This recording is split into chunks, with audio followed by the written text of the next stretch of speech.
Welcome, welcome, welcome. You're listening to the Ask Brien radio show on KHS 1220 and 98.1 FM. Well, we are back. All right. Now, this show is now over 8 years old. I mean, I know I actually have relatives that are not even 8 years old, and our show is 8 years old. Wow. What do you think about that, Jen? You're dating yourself. I don't know if I would have said that out loud. Why does this always... How do I... I'll help you out. Hold on. Oh, my God. Okay, that's better. Keep talking. He needs a lot of help. He needs a help. lot of I need a help. lot of help. Yes, I know. You know, it's kind of like the Prince, you know? A lot happening with this guy. It's a good thing I don't have an ego. All right. Yeah. So each week we have this show called Ask Brien. It's spelled AskBrien, and we try to help people learn something about business. Hopefully they'll get something out of it. And everybody wants to know why Brien spelled with an E. And so we brought on our co-host, Alex Grossman, and he only has one E in his name. And we're going to try to figure out why Brien spelled with an E. Let's try to figure that out. Well, I can tell you the first reason is not ego, because you already said that. Well, I don't have an ego, so obviously that's not it. Okay. Yeah. That's not it, right? Incorrect. It could be Incorrect. it could be the level of excitement that you bring to the show. That's Well, we're not going to go there because the most important reason why Brien is spelled with an E is because of the what, Alex? The engineer. engineer, personally. Yay. Alex, I thought you were an engineer. She controls the buttons. Remember that. That's the important part. That's true. But Alex, I got aren't you? control of his mic, Alex. Alex, so. weren't you an engineer? Yeah. In a I galaxy. am an engineer, but I'm not as good an engineer as Jen. But I'm an engineer. Yeah. Well, and in a galaxy far, far away, you were right. You know, when was that? In the 20,000 billion I'm an years electrical ago? engineer. Come on. Well, that's Different doubly electrical It's engineer. a little And different. a computer engineer. Hey. Yeah. I got my little E's there. It's all good. The only engineer I deal is the caboose engineer. But anyway, I know you wanted me to give you my excitement, enthusiasm part, but I really want people to understand why Brien is spelled with an E. So, what are some real reasons that Brien spelled with an E? Well, I would say if you ask the people who listen, they would say it's the education that they get. You know, you can't get educated without Brien. That's the way I always look at Well, it. that's true. In fact, you don't need to go to college anymore. Just listen to all the Ask Brien shows. You get enough of information with practical information to go out there and give it your all. In fact, That would be a PhD at that point, though. That wouldn't be a PhD. I'm sorry. That would be a hard one there. Alex, we're not talking about your grades But when you're in engineer school. D's. Ooh, that's really bad. What about the enthusiasm you bring to this show? And excitement.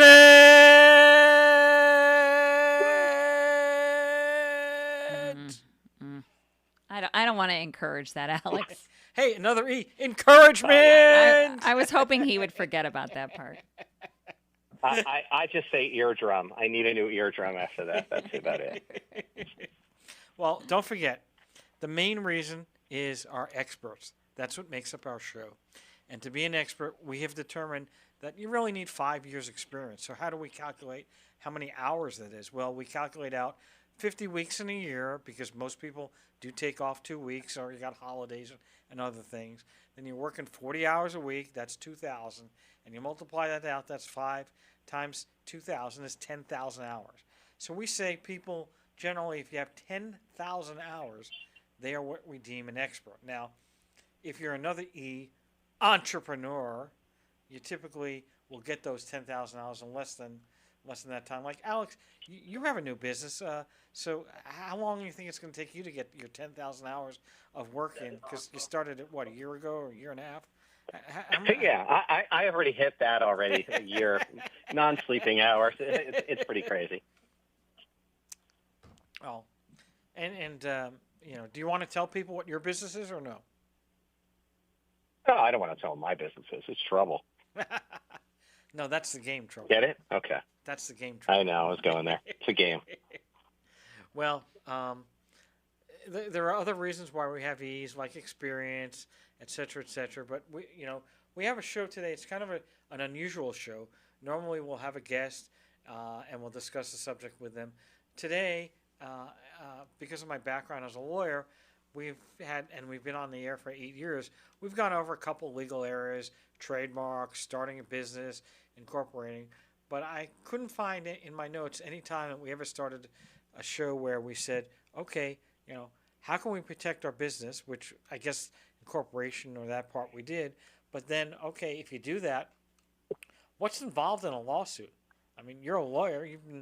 I'm running the show for 8 years, and I never heard what it was. So that's what our show agenda is going to be.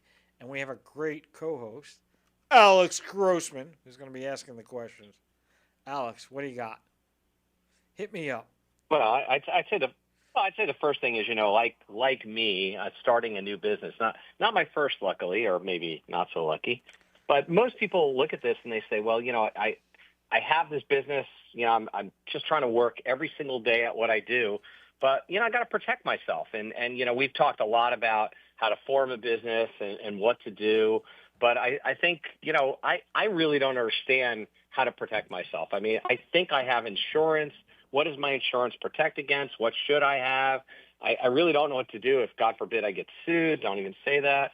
I just want to understand that. And that's one of the reasons I thought today's show might be interesting for anybody who's either thinking about starting a business, already has a business, has been, like I say, lucky. It's kind of like driving with bald tires in the rain. You're lucky if you don't slide off the road and kill yourself. But, hey, you do it often, and one time it catches up. So really like to understand, the principles of how you protect yourself in the business. So where do we start there, Peter? Well, before we get there, we're going to say, thank God we have the Second Amendment, which gives us protection. But anyway, that's a different type of protection, right? But that's if somebody comes into the store and says, hey, listen, Alex, I want all those $10,000 pieces over there, and if you don't give it to me, bang. That's a good way, right? All right, so that was a good segue. Now, hey, you got to go somewhere, right? All right. So wow, that was really low. Well, the other protection is, there are other ways, right? Jen, you should have maybe turned this mic off for that should. one. I'll give you. Hold on. I apologize. I wasn't quick enough. Well, that went sideways hold really on. fast. Are you talking about protection like the mob? Like the Sopranos? Sure. They'll protect your store too, Al. Sure. And you don't even need a gun, right? They'll protect you. You know a guy. Yeah, they know a guy. It's just going to cost you 85%, of your revenue. What's the big deal? It's almost like the IRS. All right, so the IRS is probably more.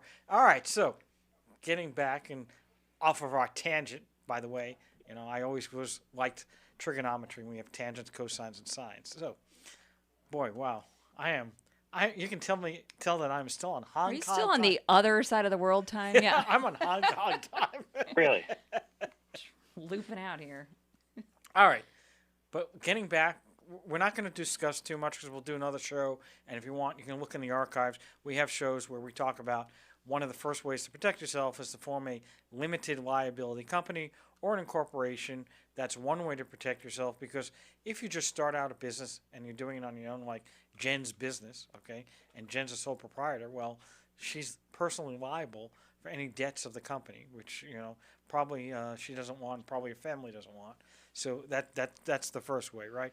You want to make sure you have some type of a business format, limited liability company, corporation, a limited liability partnership potentially.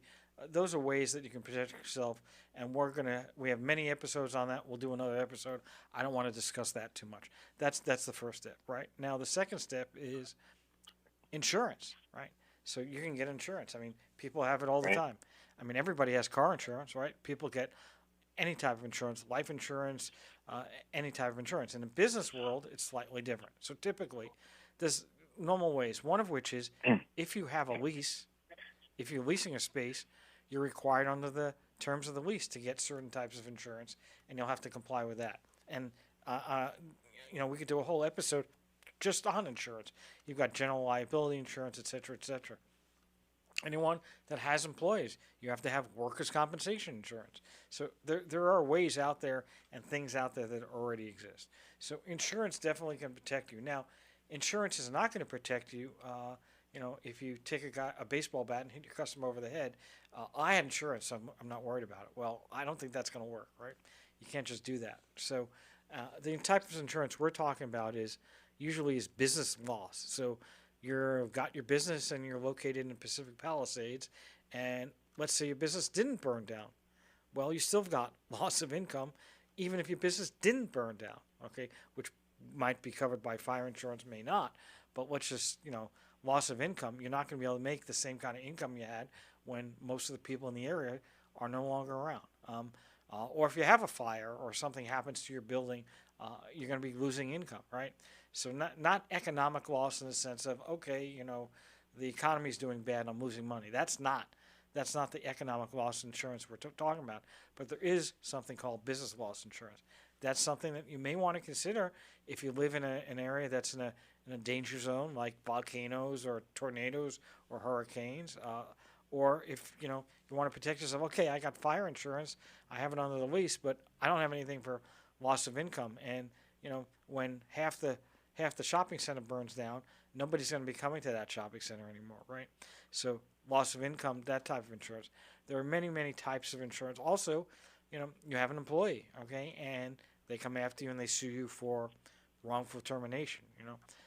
Depending on what it was. I mean, obviously you can't do intentional acts, right? You can't be racist against somebody, etc. But most of the times, if you have some type of employee insurance, you can get protected. All right. So there are different ways. So insurance is probably a very, very big way of protecting people. But insurance companies a lot of times, and we've seen this with the medical insurance side as well. Yeah, you have the insurance, you pay for it, and what happens, Alex? Well, yeah, all of a sudden you get $1 million bill from the hospital. Yeah. Well, yeah, it's always a good day, well, isn't it? yeah. Well, that's the point. The point is, what do insurance companies love to do? Deny, deny, deny. I mean, Deny. I think there might be politicians or criminals, but actually, that's the same thing almost. They're going to deny it because here's the deal: how much tenacity, how much time are you going to spend trying to get that claim? Your house burns down, you have fire insurance, you're probably going to be fighting quite a bit because it's everything you got. But if you have a $5,000 loss, all right, you're going to have to say, well, it's a $5,000 loss. I've been calling the insurance company. They denied it. Now I have to appeal it. Now I have to take off time from work. I may have to hire an attorney. They want money. And that's, I think it's a numbers game. I think, if it's a big claim, you're going to do something about it. On a small claim, you can only go so far. And I think that's how the insurance companies kind of work it out. I hate to say it. Well, what do you tell those people though that say, and this I see this all the time. I have a small business and I'm going to get the minimal insurance I can because I'm going to take the risk. The chance that if something's going to happen, I'm going to have a workman's claim, I'm going to have something like that. It's so minimal because I'm the best guy in the world and or guy or gal and everybody loves me. So why would that happen? I just will take the risk. What do you say to someone who feels that that's the case? Well, so first of all, let's separate out because you mentioned workers' comp, right? So workers' comp is required. Right. You cannot hire an employee and not have it. Now, I have seen a lot of people that hire people as 1099s or independent contractors, and so they don't get the workers' compensation insurance, right? I've seen that happen a lot. But so let's segregate out mandatory insurance and permissive insurance. And I would actually, in between mandatory and permissive, I probably would say requirements pursuant to an agreement that you have, such as the lease, right? If you're leasing property, I mean, right. You've leased property before or business, they require you to have certain insurance, and that's to protect the landlord. The landlord wants to be protected because, again, if you burn down the complex, he wants to be protected. And, yeah, he probably has an insurance policy, but it's a lot easier to go off of yours policy than off of his. So, they're kind of they're kind of pushing things out and doing that. Now, insurance can be, is certainly valuable, but if the insurance company is not going to protect you in that situation, it's kind of quasi. Now, people, you're right. I mean, I know people that are millionaires, and they have the minimum insurance policy on the auto, and they got in a car accident, and it's like, why would you not protect yourself in that situation, right? It's one thing right. to have the minimum insurance and you're a college kid or you got no money or you're renting, right? That's one thing. But you got $3 million house and you want to save money, so you get the minimal insurance policy, which I think is like $30,000 per person, 60. It used to be 1530, but they raised it on January 1st, a new law. I don't know if everybody's aware of that. And so, people. Now, can you touch on that really quick? What does that change? So it used to be the minimum policy you used to have in California for auto insurance was 1530, meaning $15,000 per incident, $30,000 in aggregate, and that was the minimum. And so now they've raised the minimum to 3060. Well, now your minimum auto insurance policy has definitely gone up. You're not going to get the additional coverage if you're not paying more money. And so now the insurance companies are, guess what? They're making more money. I mean, it's a pretty good deal they got there. And everybody has to have insurance if they have a car. Now, I guess you can get around it. Some people don't have insurance, I guess, right? But forgetting about getting into a car accident, what's going to happen, when they get pulled over for running a red light or a 10-mile speeding ticket, that they catch people. So you got to be careful about that. But I don't want to go too far astray. The point is, we're trying to deal with. Well, don't stray on the car insurance thing, except for how it relates to business, in my opinion. So let's say someone who delivers stuff for you. Yeah, Domino's Pizza, DoorDash, Uber Eats. Actually Uber Eats and Uber, right? Both of them would apply, right? And so it's important because when people are not making a lot of money, like I don't know how much people make, but on a DoorDash or an Uber driver, they're not making a ton of money. And they've got a commercial vehicle in the sense that they're driving around, and they probably have more accidents than the average person. Why? Well, because if you're driving around for a living and you're going all the time, you've got more hours, right? It's kind of like the miles. The risk is higher, right? Yeah, it's like the miles thing, right? If you drive your car 5,000 miles a year, or you're driving your car 50,000 miles a year, there's a higher chance that you're going to get an accident on 50 versus 5. That's just statistically, that's going to happen, right? And on top of that, when we're talking about, in fact, there have been a lawsuit. There was a lawsuit many years ago. I think it was with Domino's. 30 minutes or less, we're going to deliver your pizza. Okay, I remember those commercials, right? And kind of built their business up. But guess what? So that actually pushes people to speed because they got to make sure that it's delivered in 30 minutes, or they could get demerits, they could have points, and so therefore there are people that have filed lawsuits against them for that, and saying, oh, well, you're encouraging people to speed, and so therefore when you got in the accident, in a 40, you're going 40 miles an hour in a 30-mile-an-hour zone, well, that was because of your of Domino's telling you needed to deliver within 30 minutes, and you didn't want to be late.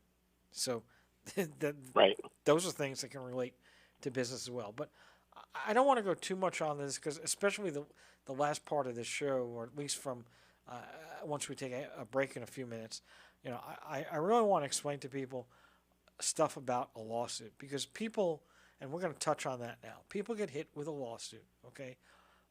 And when people can be sued for any reason, okay? People think, oh, I did nothing wrong. That person doesn't know what they're talking about. This is a bogus, frivolous case. It may be, but you have to respond.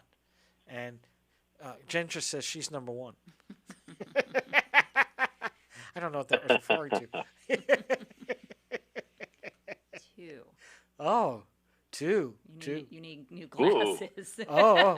Well, that must be because I was in Vietnam and she was saying peace. Yes. Peace, man, peace. Yes. I'm a flower child at there heart. There you go. Oh, we can have a whole episode on that. Alex loves Flower Child. All right, so. Oh yeah, the best. Anyway, people say to me all the time, "I'm a lawyer. Can I sue?" Well, there's not a hard barrier to suing. Okay, you can pretty much sue for anything. All right, now, yes, there is the word frivolous, but guess what? Frivolous doesn't apply. Why? Because to have a frivolous lawsuit, okay, you have to win the case. So you have to either go to trial, spend, I don't know, Alex, you know how much lawsuits can cost. It can cost more than $100, I guess, right? So you can spend a lot of money. Yeah, just a little bit. Yeah, just a little bit. So usually more than you make. Let's put it that way. Oh, exactly. That's how. Yeah.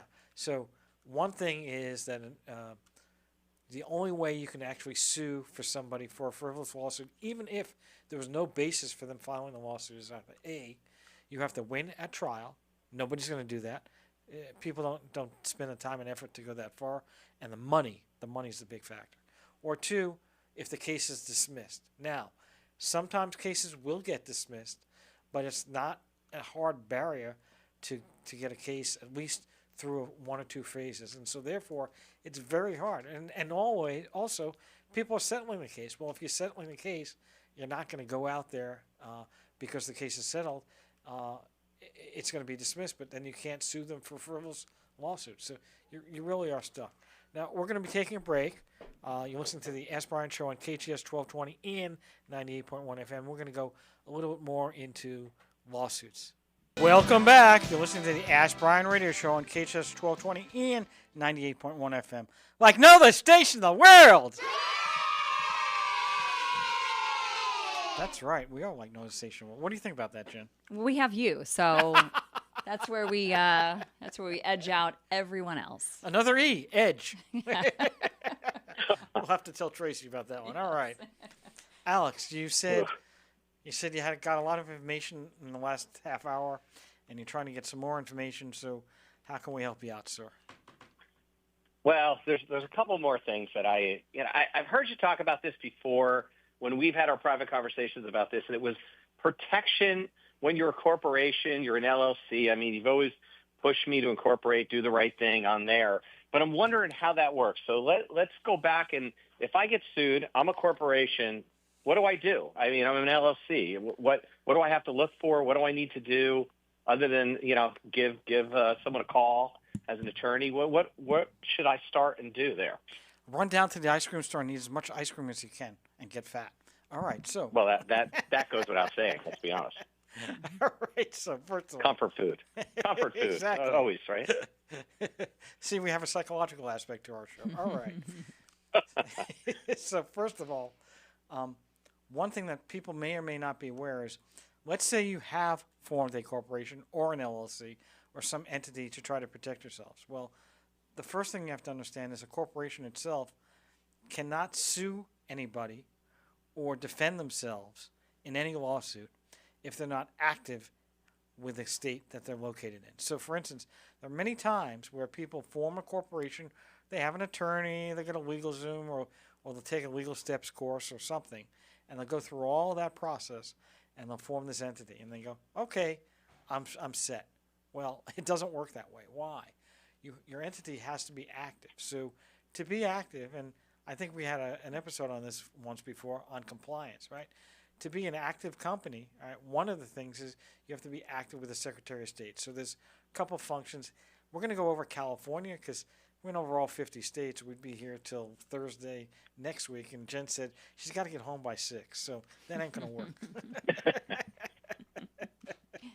Things to do. Exactly. All right. She would say, I'm out of here, O-U-T-T-A. So, anyway. And I can only handle so much of you, Peter. Let's be honest. Oh, what about Kate? Yes. Oh, no, I love it here. You keep me on my toes, which is good, I guess. It absolutely is. Hey, you don't fall asleep. All right. So, getting back to that. So, any corporation or LLC, they have to be active with the Secretary of State. So there's two purposes with the Secretary of State aspect. One aspect is you have to file in California what's called a Statement of Information. That's going to list the headquarters address, the registered agent, the officers, and directors of the corporation. That has to be filed within 90 days after the corporation or LLC is formed, and at least every 2 years thereafter. So you can't just sit there, hey, I did. The attorney incorporated me in 2014, and I file my taxes every year, so I'm fine. It doesn't work that way. You have to have it updated, and you have to file the form every year and every 2 years. If you don't, the Secretary of State could suspend your company, and a suspended company cannot defend itself. So if you get sued, you might not file an answer, but if the other side finds out, they can stop you from filing, or if you file the lawsuit, they can bring it up as a defense. And so you would be stuck there. The other major way. Well, Go ahead. does that mean you automatically lose at that point? You No. just have no recourse? Is that where you? No. Okay. You live in California. We're going to bend over backwards. All right. So, Okay.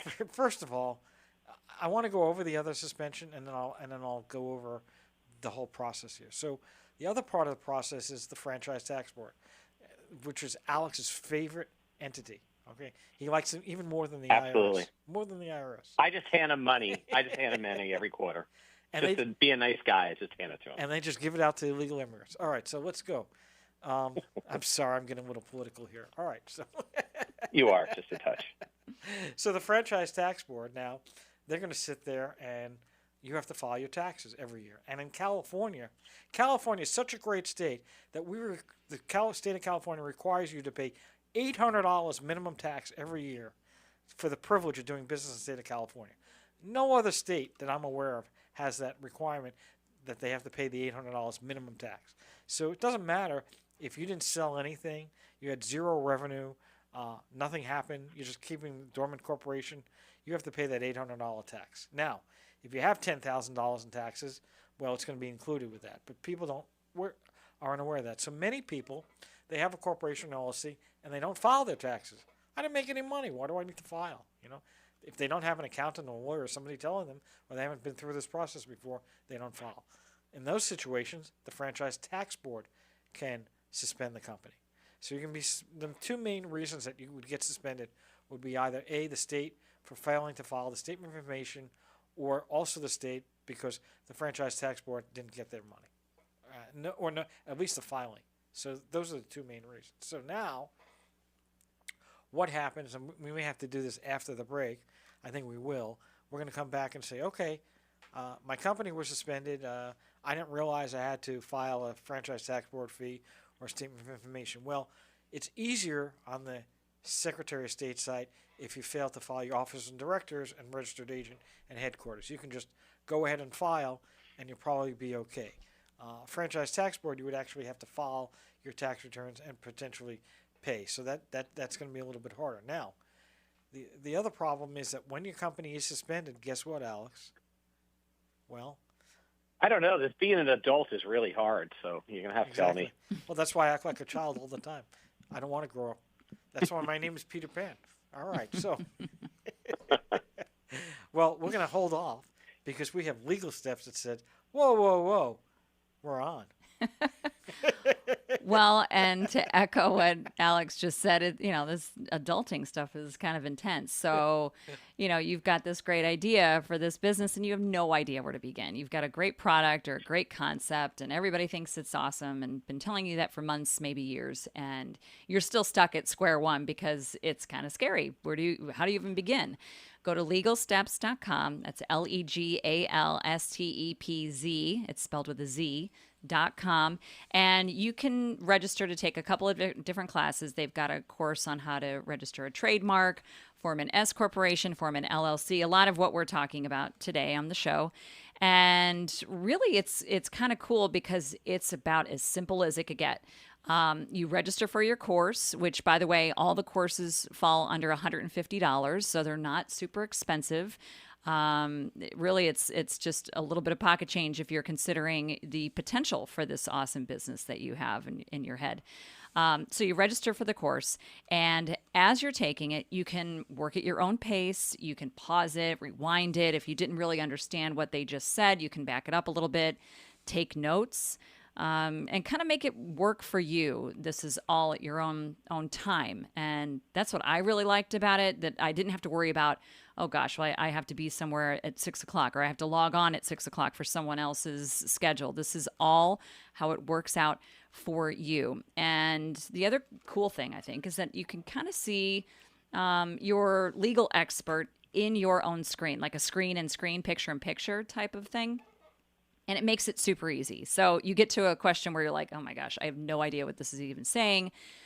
you can see what the legal expert is answering, and then you know that you're answering appropriately, and you're not going to get all twisted and turned around. Those experts have over 30 years experience, and so you know that you're in good hands.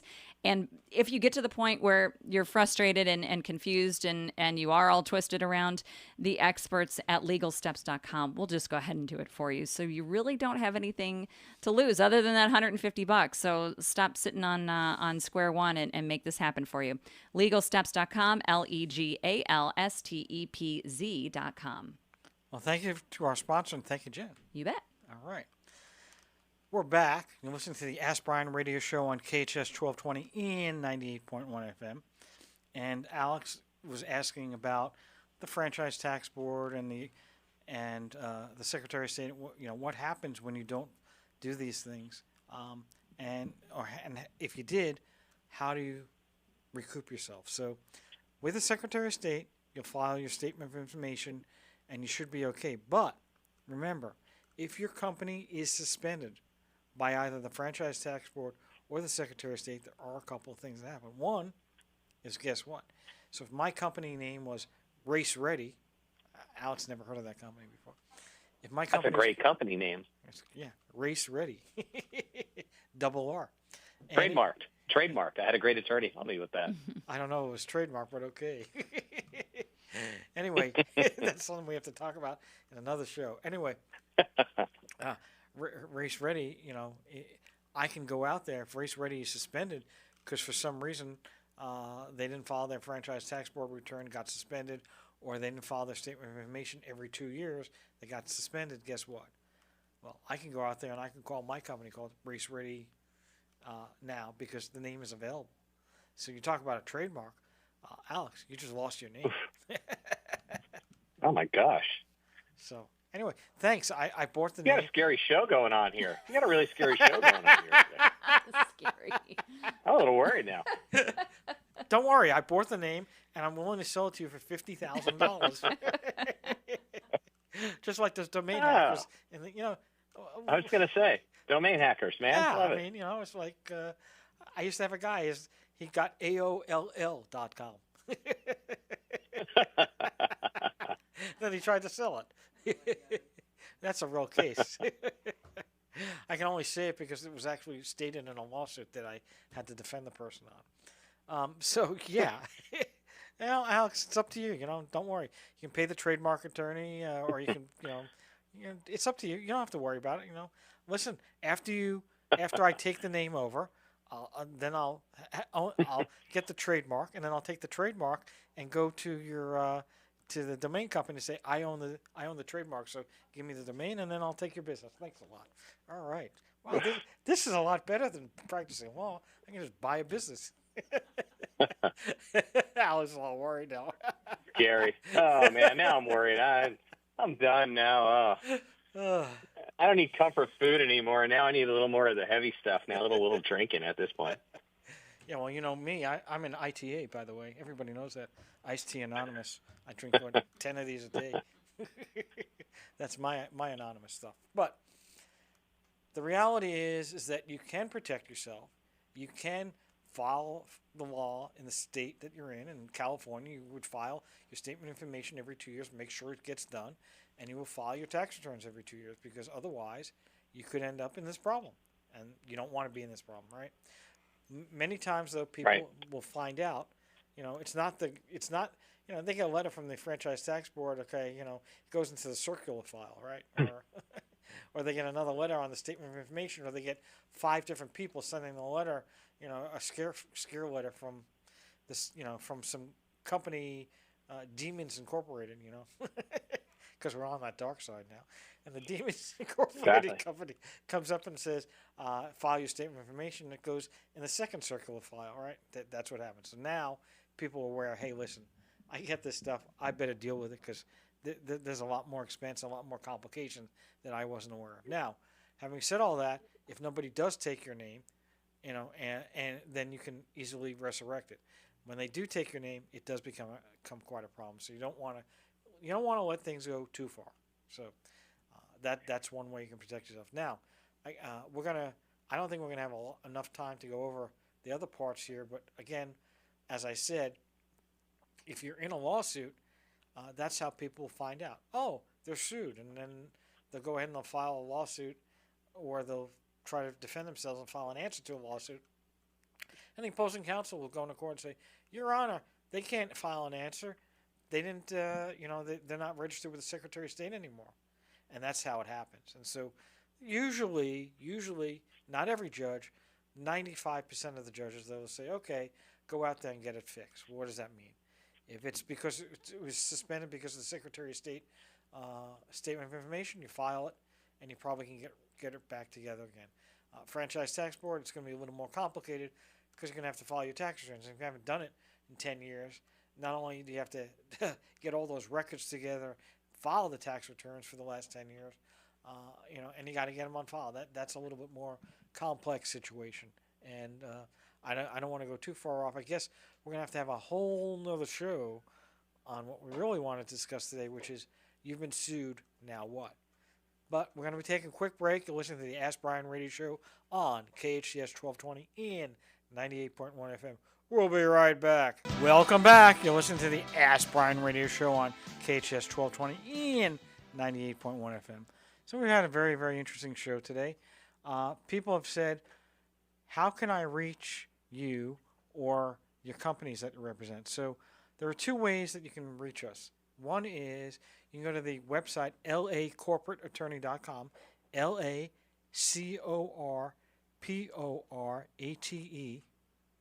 corporate attorney, ATTORNEY. It's all one word, .com. So that's one way, and you can always go through, contact us that way. Also, as the CEO of Legal Steps, you can always contact me at Brien at legalsteps.com, and everybody, like Jen, knows how to spell Brien, B-R-I-E-N. We don't spell it B-R-Y-A-N or B-R-Y-A-N. We're not that type of people. And so you can always contact us there. And, on the Legal Steps site, we do offer courses, etc. But one of the big things we do is what we're discussing here, compliance. So this is basically one and done. We're not just talking about a statement of information. There are many other ways that your company will not be in compliance. So we talked about the Secretary of State and suspension. But you can become personally liable if you don't prepare corporate minutes if you're a corporation. You have a requirement to have what's called a registered agent. What is a registered agent? Well, because a corporation or an LLC, limited liability company, is not a human being, there has to be somebody that will accept documents on behalf of an LLC or corporation. It's kind of an artificial person, right? Or AI. That's a good answer, right? Somebody has to be able to accept documents on that behalf, and that's what we call a registered agent. So you need to have a registered agent. Now, can you do it yourself? Sure you can. But the example is, do you want to be at your in-laws' house on Thanksgiving Day, and your kids and your family and your cousins are everybody there, and you get a knock on the door, and somebody says, are you the registered agent for XYZ company? I go, yes, I am. You go, here you are. You're served with a lawsuit. I don't think too many people want to deal with that. So most people, I would suggest, use a registered agent service. And Legal Steps has a program where they will do the registered agent for you. They will do the statement of information. They will remind you to file your tax returns. Okay, they're going to do your minutes and be a registered agent, and they'll make sure everything gets done. And it's kind of one and done. You pay a fee every year, and it just gets done, and you don't have to worry about any of this stuff. And if you do, if it gets served, they're going to notify you, and they're going to tell you. Not only are they going to tell you, but because they're lawyers, they're going to contact you and say, guess what? You've been served. These are your options. This is what you need to do. You can go to any lawyer you want. You can do it yourself if you're not a corporation or LLC. If you are, obviously you can't. Or if you want us to give you some information, we'll help you out. So basically, it's all packaged together to kind of help you out. Alex. For me, it's a peace of mind, Peter. I mean, to be honest, it's just a peace of mind.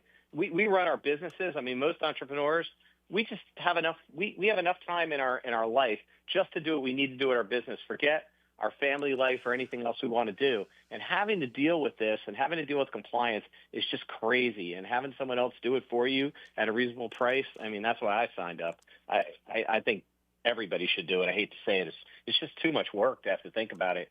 Secretaries of states and all these other things. Oh, my God, paperwork, it'll just kill you. Well, listen, everybody is busy. Even lawyers are busy, right? And there's only so many hours in a day. No. Well, yeah, they're coming on this show and they're blabbermouthing the whole damn time, like Ralph Cramden. I'm a blabbermouth. Yeah, Jen would agree with that one, guaranteed. Let's be honest here. All right. Anyway, we're going to close up today. There's a lot more stuff. We're going to do a show sometime in the next 30 days where we're going to try to go through a lawsuit and try to help people out because people get served with a lawsuit and they don't know what to do. And, not everybody can pick up the phone and contact their attorney. Not everybody has an attorney. And so there's a lot of steps you need to know about once you do get served with that lawsuit.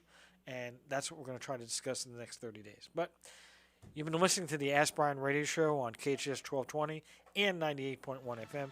Thank you, Jen, our engineer. Thank you, Alex Grossman, our co-host.